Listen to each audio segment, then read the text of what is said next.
Welcome to the M3 Bearcast. My name is Malcolm Travers. Male Media Mind is a grassroots organization dedicated to uplifting and unifying our community through dialogue, insight, creativity, and knowledge. And on this podcast, I go into detail with some of the topics that I raise on my live stream. And this week, I had some videos that I played from TikTok that were around relationships, communication, mental health, and spirituality. So let me get into the videos and explain my thinking around them. So the first video was about boundaries, ostensibly, but ultimately it actually came up that what boundaries do is protect your peace, but they're insufficient because the world is not neat enough for your boundaries to always be effective. And so while boundaries are a good starting point for people who are dealing with neuroses and mental health issues, what ultimately makes life manageable is building capacity to deal with situations that are outside of your control. I used an example dealing with the recent shooting of Alex Pertti in Minnesota, and some of the issues I was dealing with: mental health, anxiety, anger, just sleeplessness, because of some of the videos that were finding their way into my feed. And of course, I drew boundaries. I listened to myself, and I made sure to remove news media that encouraged anger and was trying to stoke resistance to the authoritarian regime that seems to be arising within our executive branch. I understood why people were making that sort of content, but I needed to step away from it, and I felt no guilt about doing that. But at the same time, there's leakage, right? Even content creators who were not talking about the shooting end up talking about it, and it found its way into my awareness. And part of having good mental health is being able to deal with those moments that are inevitable in our messy environments. So I want to introduce you to the video and then some of my comments on air during the live stream. Boundaries have started doing the emotional work for a lot of people. They've become the solution.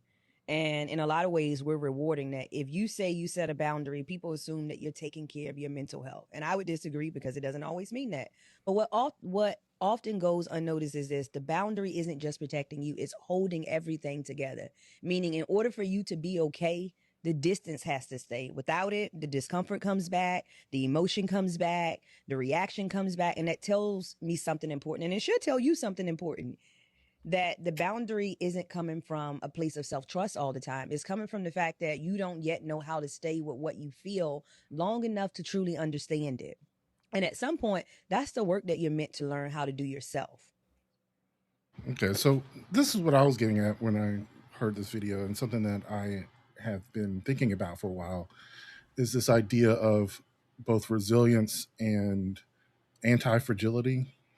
So resilience is just the idea that we don't all react to things in the same way. When something bad happens to them, sometimes some people are much more impacted than others. I know this is just simply for myself, that I am that type of person. It may not seem that way from the outside for other people, and my perspective could be wrong because I don't really know how everything affects everyone else either. But just a general impact. I was just thinking about that. The reason why people develop certain forms of mental illness is because of how they respond to their environment. And two people raised in the same environment can be affected very differently. And I don't think it's necessarily something wrong. This is one of the reasons why I think people misconstrue this idea of some people just more sensitive than others. Sensitivity is not necessarily a bad thing. It could obviously be a good thing in forms of like creativity and emotional empathy for other people. But if you are put in a situation where there are people who really don't give a shit about your feelings, or you're in a culture in which showing any sort of emotions is frowned upon, you can develop certain neuroses, certain patterns of behavior that are self-destructive, certain antisocial coping mechanisms. And those we eventually will call mental illness of some sort, right? But really, it's just your adaptation to your environment based on your personality. And so boundaries are one of these things that help us separate from those triggers, that sort of negative spiral, and let you heal and help you manage your emotions so that you can figure out what it is you need to do. Like basically you're listening to yourself, you're listening to your body, you're listening to the things that you need, and then you're expressing those to other people. The point is though, you're not always going to be able to shape your environment. And I think expressing your boundaries is just like the first step in a longer process of healing. And I think just going down the line and getting into therapy, exercising, managing your life, getting to where boundaries are expressed but are not necessary for you to be okay. Getting to a place where even when people are not sensitive enough or listening enough to what you need and want, that you can manage. Like I can think of many times like in a school environment or a work environment where you don't really have a say as to how you're treated in certain situations, and you have to be able to deal with that. Managing, I forget the way they described it, is good mental health is the ability to manage and navigate the stresses of everyday life. And I think our stresses in our lives now are getting worse, especially like I was thinking about, we were talking about the cameras and everything. We're seeing things we weren't meant to see. We're knowing things that our previous generations were not exposed to. It's only going to get worse, and we can't use boundaries in all those situations. Because I was thinking about that with the news coverage, right? I couldn't stop all the coverage coming through. It was impractical to hide myself from what is there. On some level, you have to build up capacity to be able to deal with it. What sounded like what Greg was saying was like boundaries are not enough. I don't think that's what she was saying. I think what she was saying is that like when someone has gone through something difficult, boundaries work. They are a necessary part of the healing process, but they're not sufficient. Like it is a good start, but part of the healing process of truly healing from some trauma is being able to be okay even when someone violates your boundaries. Yeah. It's because what she was saying is like when the boundaries don't work, because they don't always work, because people don't always respect you, you shouldn't then also just revert right back to where you were before you started implementing boundaries. And so that's all that I was getting from it. And I think that I've seen people institute boundaries badly in the sense that they are a castle with moats and with alligators, and well, you could get close to them if you tried, which is bad. And I think that you should be able to trust yourself, trust how you feel in situations. Your boundaries should be something that you naturally engage. Like it's not something that's artificial at all. It's you're literally just listening to yourself. So this next video is about acknowledging problems that maybe can't be fixed rather than going into fantasy land and pretending like it's okay.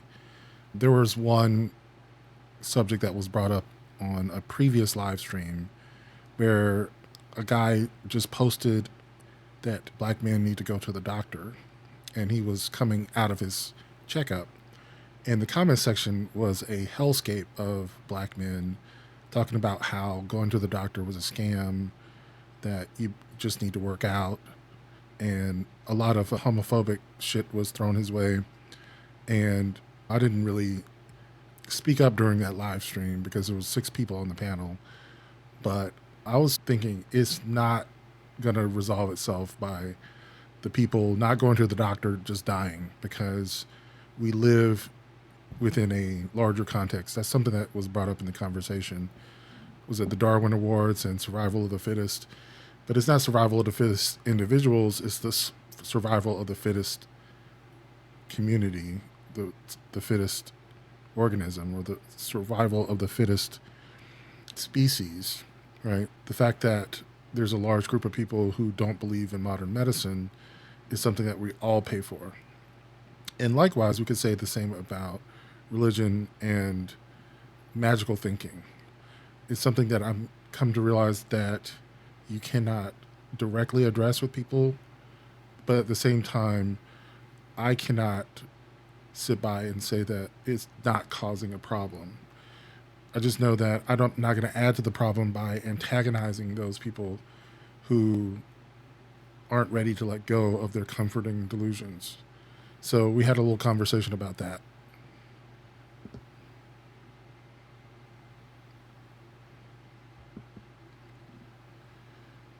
I think it was interesting last night. We were talking about the the guys who will not go see the doctor. Mm. We were like, "Oh, just let them die." Oh, natural selection is a thing. It's not though. You know Oh, why? Because it affects everyone, right? And I yeah. don't know. I didn't want to get into it last night, but it did. It was like, you know what? Because they are black men and we are black men, we are in the same demographic, so that our insurance coverage are tied into that demographic, which means that you're going to be paying more for your insurance period, right? And those people are not going to die at home. They're going to die in a hospital, and they're going to incur thousands of dollars in medical treatment that has to get paid by the rest of us, which means just everyone's going to have to pay more. And it is not a solution to say that you just die. Although, mind you, you also can't do anything about it. I think that's the frustrating Oh, thing. you can't.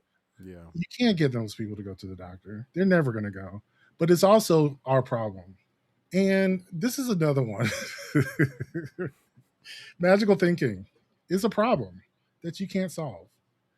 I really, it is a problem, but I think you have to at least in my, I'm not going to say what you have to do. In my estimation, I have to recognize that it is a problem that affects everybody.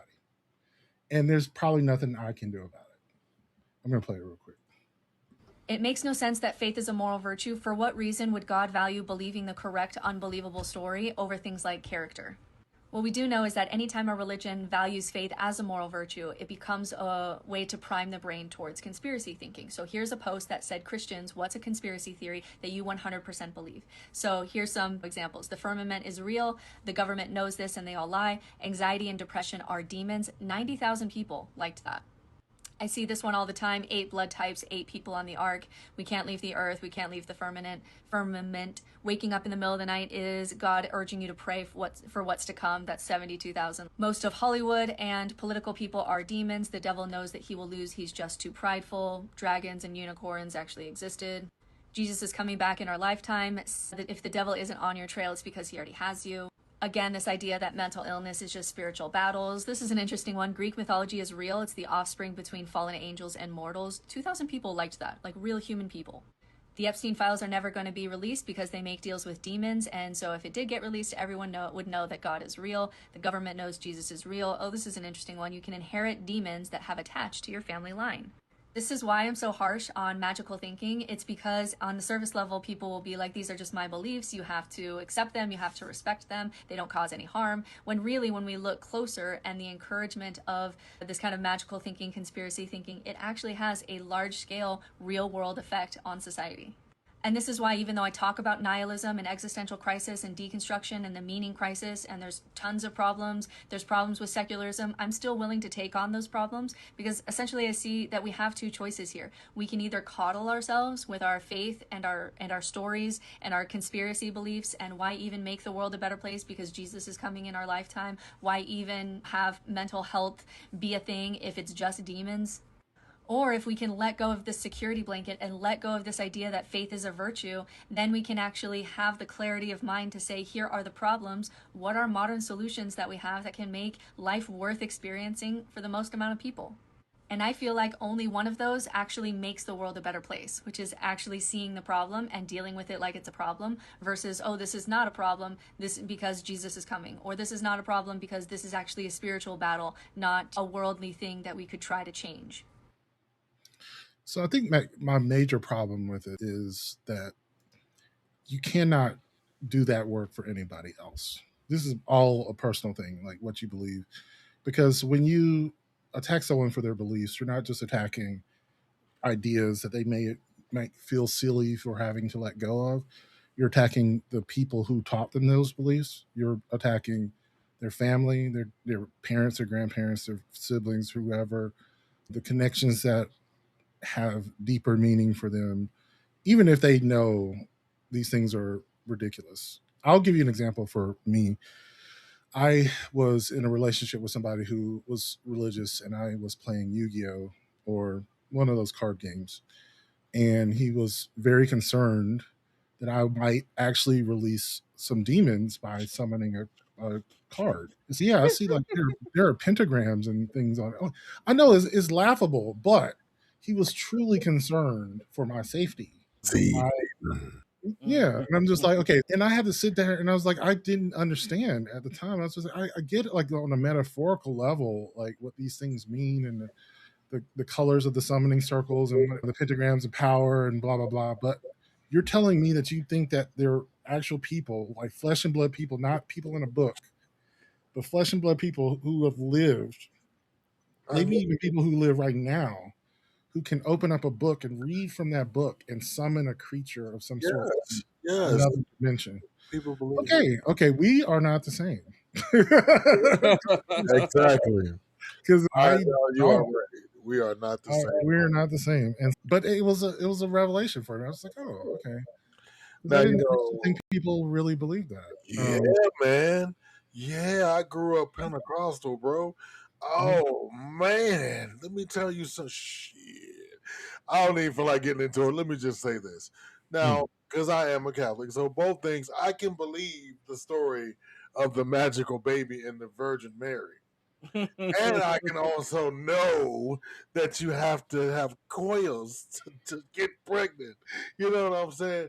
It is a suspension of disbelief that because I opened up a book, I can see that. Yeah. and I know how children are procreated. You know how people are made. And do I think that once upon a time in a land far, far away, I also love Star Wars. I also love movies that take me away into magical places. But two things can be true at once. I know that, oh God, see, I'm scared to say this out loud. I'm not going to say it out loud. So, This is the problem talking about it, by the way. it is. So they are so sensitive, and they will be hurt. They'll be physically, emotionally hurt. Because You're saying the simplest. motherfucker gonna see this. A motherfucker from my church is gonna see this, and I'll be excommunicated. So I'm not gonna say it. It's so true, though. Don't say it. I really don't think you should say it. I'm not going to press you to say it. It's okay. No, tune in to Patreon. I'll say it, but on Patreon, but not out in the public sphere because it's that sensitive. It's that sensitive. It now, is. Does my educated mind, you know what I'm saying? Your educated mind knows, but you have it's fine to believe in something to make you feel better about the things that you don't understand. I think let's just say it that way. I absolutely do that all the time. Yeah. I saw this post on YouTube. I think it was a TED Talk, a clip from a TED Talk. And it's this guy who was talking about evolution and how organisms see reality or don't see reality.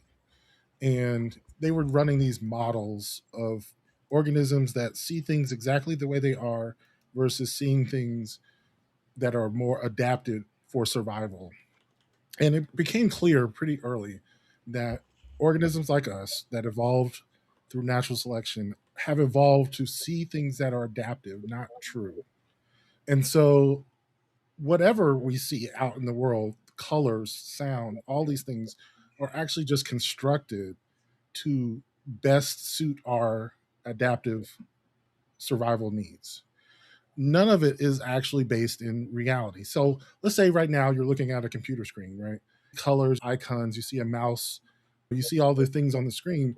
Those things are not what computers are, right? Underneath the icons and all of the colors on your screen are very complicated code and languages that we could not even begin to understand. That's kind of way that I think reality is. Reality is something that our brain constructs from that very, very complicated code into something that we can understand. And part of the reason why community and relationships are so important is so that we have a shared reality of some sort, right, with each other. Because otherwise, we just be off. And anyone who's ever hallucinated, tripped, or had anyone who hasn't done LSD or had an actual mental breakdown will recognize, like, in those hallucinatory experiences, is that you have just left the herd. You know what I'm saying? You're off in your own little reality somewhere, and it's like that. You could see that as, I don't know. I think a lot of people who are philosophical have experienced that either through psychosis or through trips on LSD. I remember the very similar experience that RuPaul explained in his book on the same idea, that you start to realize that, yeah, all of this is just shit our brains make up. If you've ever had a really good trip, and then you come back to reality, and that reality is shared through other people, and you recognize that we mitigate each other's sense of reality. So that's why it's important that, at least in your own mind, when someone says that I think unicorns and dragons are real, you don't go, no, bitch, they're not. You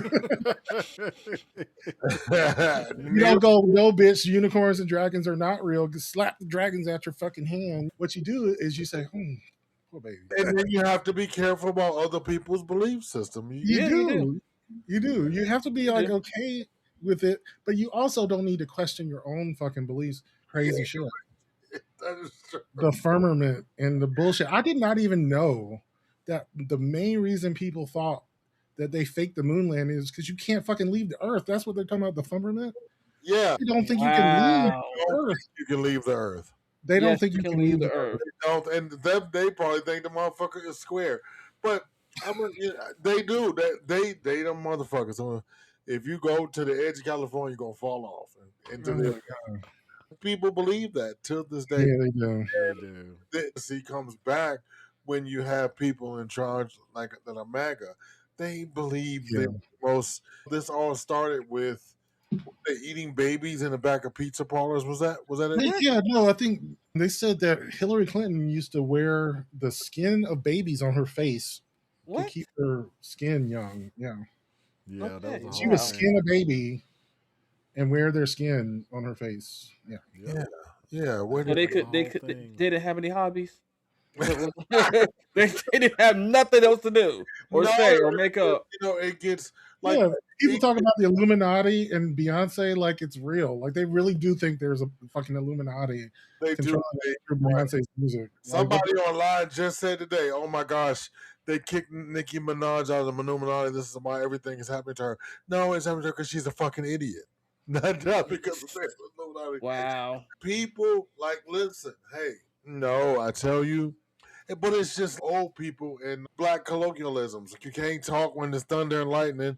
Now, I've been to their grandma's house. Shut up while the Lord do their work. In this next conversation, we talk about the ways in which creativity can overcome the shit show that is the current political landscape.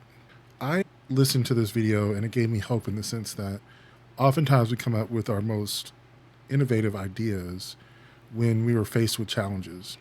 And so while all I see in the news are all the democratic institutions that our future Congresses are going to have to rebuild, I'm also given some amount of hope that the fact that we have something to rebuild means that we have an opportunity to make something better. It's really the only way that advancements are made is when there is a great need for advancements. And so we are going to be in great need after this is over. And so in some sense, that gives me a little bit of hope. I'll bring you the conversation. I want to remind you that pressure often breeds genius and innovation. I think about my ancestors who created languages and technologies to be able to navigate the challenges of their life. I'm thinking about COVID and how restaurants and different businesses changed their business practices to accommodate the times. My point is this: creativity, creative thinking, creative strategy, creative problem solving. These are important ingredients of constructing a world, of building society, of building communities. I see destruction, but I also see construction, and that will require hands, that will require people with vision, that will require people with solutions. And you have that. You have those things. So do I. Remember your creativity. Use what you have. Do what you can. Yeah, so I think I was needing this video because I kept thinking about what we're going to do to live with the people who instituted the hellscape that we're on. This morning, I woke up to a report that Trump was on a radio show and he is floating the idea of nationalizing elections in red states, basically trying to turn the 2026 election towards the Republicans. And I think there are enough followers of his to at least they're going to attempt it, and that should make me feel horrible. It does, but at the same time, I think that their bungled attempts to try to make this happen is going to help us be more resilient as a country overall, right? Like when we see the bungled attempts to nationalize elections, when we see the ways in which the president is going to enrich himself through these schemes like the Bitcoin stuff, that's crazy to me that billions of dollars are being siphoned from foreign countries into his family's accounts. We're going to have to become more nimble in how we deal with corruption, how we deal with authoritarianism, how we can stop one branch of government from consolidating so much power. Because there was this assumption when the Constitution was written that opposing branches would check each other. What they didn't get was the idea that political parties would be in collusion with one another. And so that when the president also had a party that also controlled Congress, he basically controls Congress. At least that's the way it is now. Like they just do what he says for the most part. And so how are we going to do that? I think it does take a amount of creativity. Greg played a video on Monday of this guy who just was throwing out all these crazy ideas. I was just like, all these are really not great. But I get the idea that we are going to have to think big about the ways that we change our government. Like a few of them I agree with. Getting rid of the electoral college is a good idea. But the thing is that will require a constitutional amendment. So how can we nullify? How do we negate it without rewriting the Constitution? Because we had to actually do that for the vice president. So in the Constitution, the vice president is not directly elected. They were actually elected by the House of Representatives. Right. And I think the senators were elected by the House of Representatives. Which is one of the ways that we first got black senators was the fact that when, after the Civil War, post-Reconstruction, a lot of the state houses in like Mississippi and Alabama, in Georgia, South Carolina, were mostly black. And they elected black senators for those few years before Reconstruction ended. We've changed the Constitution. We've gotten around the Constitution through amendments, through things before. I just don't know what that is going to look like. However, I do believe in our creativity. I do believe that when we were faced with a problem, we find solutions. Like you were saying with COVID, it really did change the way, for instance, going and get my ID from the DMV. You make an appointment on an app. They could have made that app like 30 years ago. It's so simple. It's a little nothing, but you get an appointment and you don't have to wait in a room for 2 fucking hours. You just get a notification and say, here, come get your ID. Like, thank you. These sorts of authoritarian regimes collapse. They do. And I do believe in our creativity and our determination to get through it. Yeah.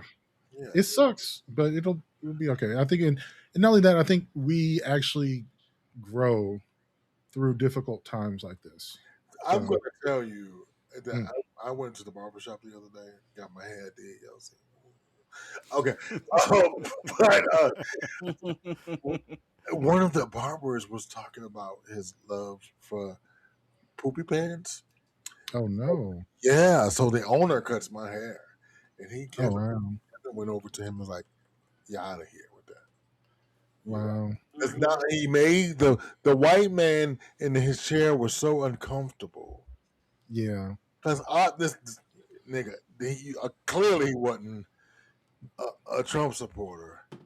I Mhm. was like, God, Kevin, did you fire that man in the middle of his haircut? And he came to me. He said, "Greg, we've been friends for years. Can you excuse me for a minute? Let me go finish this guy's haircut." I allowed him to go finish this guy's haircut. Wow. Yeah, that's so. That's Listen, real though. yeah, Yeah. that's it. We got to continue doing shit like that. You know what I mean? Yeah. Call you dumbass, and he probably didn't even vote, dumb. No, he probably didn't. No. So don't be afraid. But yeah, they don't seem to understand that this is different. This is not a regular politics. This is an existential crisis that America's This going is a through. clown show. It really is. Yo, look here. And in this last video, he talks about this war between humility and pride. And I thought about how it affects gay community and black communities maybe a little bit differently because of the concept of respectability politics. So if you are trying to prove yourself to be something better or different than someone's stereotype, you can run into those sorts of stereotype threats when you make mistakes. And you may pretend that you're not making a mistake, or you may tell yourself that, you know, everyone does this, it's okay, whatever. You can lie to yourself. But the problem is you don't grow if you lie to yourself about the mistakes that you make. And so there's this sort of double think that has to happen sometimes where you hide your mistakes from people who might judge you unfairly. But to yourself, you have to have a come to Jesus moment about the fact that you did make a mistake, even if you don't reveal it to people, that it's not shameful, that mistakes are normal, and you can learn from them. In fact, mistakes can be opportunities to learn something that you didn't know. In fact, when I think about the most growth that I make in learning something, technology wise or just research wise, it's often because I made some mistake that pointed out that I needed to go in a different direction. Mistakes are often guideposts for correct action. You can feel bad about it in the moment, and negative emotions are not to be avoided. They are signposts for you to act in a different way. You follow those actions, you follow those directions, and you keep moving. But denying it is a much worse outcome. And so we had a little conversation about that. Humility and pride are at war within you. And the balance between both of those will shape who you are and how you show up. Let me paint this picture for you. I was thinking of this. You remember back in grade school when you would take a test and your teacher would ask you to grade your own paper? And as they read the answers aloud, you'd find that one you got wrong. But in your mind, you'd start thinking, that was my first answer, but I changed it. So technically, I was right. And so you check around to make sure no one's looking and you change your answer. Why? Because you'd rather look right than admit you are wrong. And some of you are doing the same thing in life right now. Cheating when you grade your work and your progress as an adult. Dodging consequences. Reshaping the story. Convincing yourself that your version of the truth is the only one that matters. That's what pride does. It convinces us that it's better to look right than to be right. But humility says, it's not how I look, it's how I live. Humility would rather be wrong and learn to get right than to do wrong and never get right. Look, there's no growth in pretending. You can lie to yourself. You can dress up the truth. You can even fool the people around you. But deep down, humility understands that real growth only happens when you stop grading yourself on a curve and start grading yourself by the truth. So I think I need to say this one. This one I wanted because I think whenever I do see conversations around dating, relationships, and things like that, I think even sometimes the questions that John brings up on Tuesday, and people are always ready to point the finger at someone else, but rarely look at themselves as to like how they're dealing with some things. So, for instance, I think on Tuesday he had the one about ghosting, and what was it like? Why would someone ghost in their 50s or something like that? Right. Not recognizing like you are probably the type of person who has heightened expectations around communication, specifically with people you just started talking to the point where that when they stop talking to you or they drop off, that's some sort of issue, and you ready to blame the other person rather than to say take accountability for your own insecurities around people not liking you back. You like someone, they didn't like you back, and now you're ready to blame them for the way that they didn't respond to your message. It's like they don't know you shit yet, right? Like they don't barely know this person. But I think on another level, there is this idea that within the Black community, maybe even amongst gay people as well, that you have to show up. I think there's something where our appearance, I think, what would you call that? Respectability politics in both communities, where you have to appear better than your white counterparts. You have to show a little bit more. You have to be twice as good. And I think that plays into that idea of being a little dishonest with yourself about your own capabilities and stuff. Because if you have to be twice as good, you can't admit your mistakes and actually grow, right? If you were at work and you made a mistake on something, admitting your mistake might actually be a status threat as a Black person versus a white person. Whereas a white person could be like, I don't know, show me what to do. But as a Black person, you're like, oh, I can't tell them that I didn't know what I was doing. Yeah, I got over that though, because I made a stupid mistake one time, and my boss was Black, and she was like, and luckily she was, because if it was, I feel like if I had a white boss, I would have been fired. You know what I mean? I accidentally put an extra zero on a check and mailed out a check to somebody for $10,000 instead of $1,000. Yeah. Greg, wow. So how did y'all resolve that? Oh, you put a stop on the check. It was simple. Oh, okay. Yeah, but it's still embarrassing. Like you had to call the fucking person that was getting it, be like, "Bitch, don't cash that. You're gonna go to jail." Please, thank you.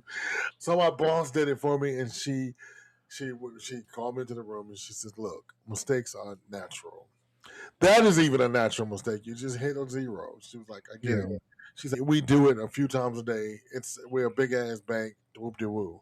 You know what I mean? Put a stop on the bitch. Call the customer. Be like, and we're gonna wire you the funds now instead of having so to inconvenience you with this check." All right. So, and you won't tell, I won't tell, nobody tell. But the lesson was the lesson. You know what I mean? The lesson was, bitch, we still have to be. And she said to me, she said, "Look, I know you just went to the Norfolk State University and you just graduated and you have all of your things intact and your fresh learning in your brain, but you are still Black, Mr. Drayton. Watch yourself." And I never forgot that. And hi, Lucy. How are you if you're watching? Never forget it. And just to tell your kids when they started driving, 10 and 2, nigga, be nice to the police. You know what I mean? Yeah. Like that. Yep. Yeah, no, it's true. And I think there is something to be said about that. Just recognize that you want to learn from your mistakes. You want to acknowledge your mistakes, even if you have to hide them sometimes. If you want to still, if there are certain people who need to see you as perfect or better than, you still got to acknowledge it to yourself. All right, and that'll do it for this episode of the M3 Bearcast. If you've made it this far, I would appreciate your support as a paid member. It's at patreon.com/mailmediamind. There you can get access to our Telegram groups. I have a book club, adult content. I also have a VIP room, and just often we have specials and after shows from all of our live streams, or I would say the majority of our live streams have after shows that are patron only. Become a patron at patreon.com/mailmediamind. You can go to mailmediamindlive.com and you'll find access to all of our social media platforms. Clicks are there for YouTube, for all of our live streams, and Instagram, Facebook, all the social media stuff. Check us out. And I appreciate your listening, and I will catch you in the next episode. Peace.